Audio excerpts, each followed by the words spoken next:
hạt ấy ban xem mạng hơi sai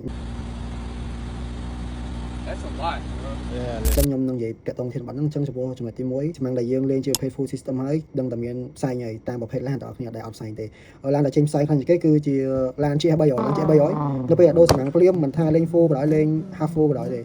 nơi tại trên sai dưới ở tại chọn cứ trên sai khang mỏng chân ở đây nhom phèo bị cô sập bạt ởในการเล่นสมัง full system មានន័យថាយើងធ្វើតាំងពីចេញពីម៉ាស៊ីនមកហ្មងហើយមកដល់ក្រោយអាហ្នឹងគេហៅថា full system របស់នេះហើយចំពោះសម្រាប់ full system ភាគច្រើនគឺអត់ដែលមានសម្បុកឃុំទេដែលភាសាខ្មែរយើងហៅថាសម្បុកឃុំណាវាអត់ដែលមានទេភាគច្រើនគឺចេញពីម៉ាស៊ីនមកគឺ strap type មកដល់ក្រោយមាន resonator មួយមកដល់ក្រោយយើងមាន muffler ហ្នឹងកន្លែងដែលយើងបញ្ជាបិទបើកអូតូរបស់នេះយើងមានតលេសាបញ្ជាជាទូទៅគឺប្រើបែបហ្នឹងសម្រាប់ full system សម្រាប់ full system វាជួយឲ្យឡានយើងមានកម្លាំងស្ទុះជាងមុនហើយជួយឲ្យសលេងក៏កាន់តែលឺជាងមុនដែរ